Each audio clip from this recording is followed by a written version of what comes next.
ప్రతి కథ తెలిసిన అమ్మమ్మ. మల్లెపూల సువాసనతో సాయంత్రం వచ్చే నూనె దీపాల వెలుగుతో మెరిసే ఒక ప్రశాంతమైన గ్రామంలో సావిత్రి అనే ఒక అమ్మమ్మ ఉండేది. ఆమె జుట్టు వెండి రంగులో మెరిసేది. వయస్సు వల్ల వెన్ను కొంచెం వంగిపోయింది. కాని ఆమె కళ్ళలో ప్రేమ, జ్ఞానం మెరిసేవి. ఆ గ్రామంలో అందరికీ ఒక విషయం తెలుసు. ఏ పరిస్థితికైనా అమ్మమ్మ దగ్గర ఒక కథ ఉండేది. పిల్లవాడు కోపంగా ఉంటే ఒక కథ, ఎవరైనా అబద్ధం చెప్పితే ఒక కథ, ఎవరైనా బాధపడితే దానికి కూడా ఒక కథ. ప్రతి రాత్రి భోజనం తర్వాత పిల్లలందరూ ఆమె ఇంటి చిన్న మేడలో చేరేవారు. పురుగుల శబ్దం వినిపించేది. ఆకాశంలో నక్షత్రాలు మెరిసేవి. పిల్లలు నేలపై వాలుకుని కూర్చుంటే అమ్మమ్మ కళ్ళజోడు సర్దుకుని ఇలా మొదలుపెట్టేది. ఒకప్పుడు ఆ పిల్లల్లో కిరణ్, మోహన్ అనే 2 తిక్క పిల్లలు కూడా ఉండేవారు. వాళ్ళు బొమ్మల కోసం గొడవ పడేవారు. తప్పు చేసినప్పుడు ఒకరినొకరు నిందించేవారు. శిక్ష తప్పించుకోవడానికి అబద్ధం చెప్పేవారు. వాళ్ళ తల్లిదండ్రులు మందలించారు. టీచర్లు గట్టిగా హెచ్చరించారు. కాని పెద్ద మార్పు కనిపించలేదు. ఒక సాయంత్రం అమ్మమ్మ మెల్లగా ఒక కథ చెప్పింది. అబద్ధాలు చెప్పడం ఇష్టపడే ఒక కోతి గురించి కథ ఇది అంది. అది ఎప్పుడూ అబద్ధం చెప్పేది. ఒకరోజు నిజంగా ప్రమాదం వచ్చినప్పుడు ఎవ్వరూ దాని మాట నమ్మలేదు.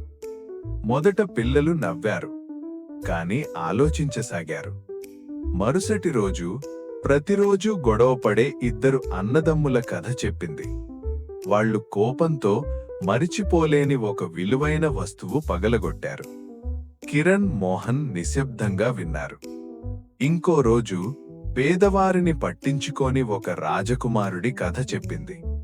తరువాత అతనికి సహాయం కావాలంటే ఎవరూ ముందుకు రాలేదు. కథలు సులభంగా అనిపించాయి, కాని ప్రతి కథలో ఒక బోధ ఉంది. మెల్లగా మార్పు మొదలయింది.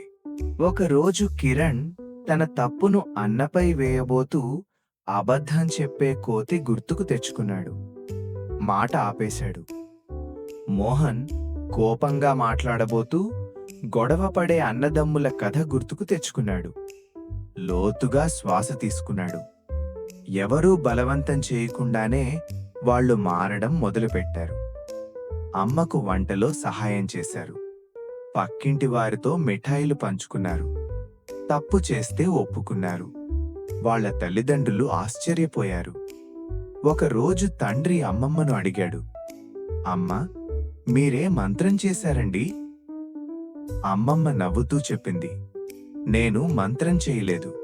నేను కథలు చెప్పాను. కథలు నెమ్మదిగా మనసులోకి జారిపోతాయి.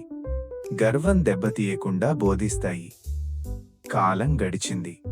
ఆ తిక్కపిల్లలు మంచి, గౌరవం ఉన్న యువకులుగా ఎదిగారు.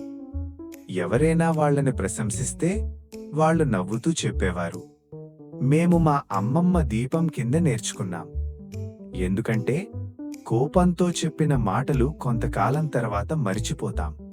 కాని ప్రేమతో చెప్పిన కథలు ఎప్పటికీ మనసులో ఉంటాయి.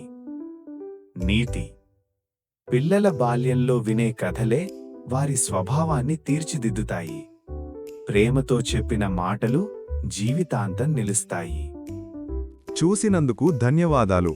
ఇంకా మంచి కథల కోసం టైనీ టాడ్లర్ టైమ్స్ ఛానల్ను తప్పకుండా సబ్స్క్రైబ్ చేయండి.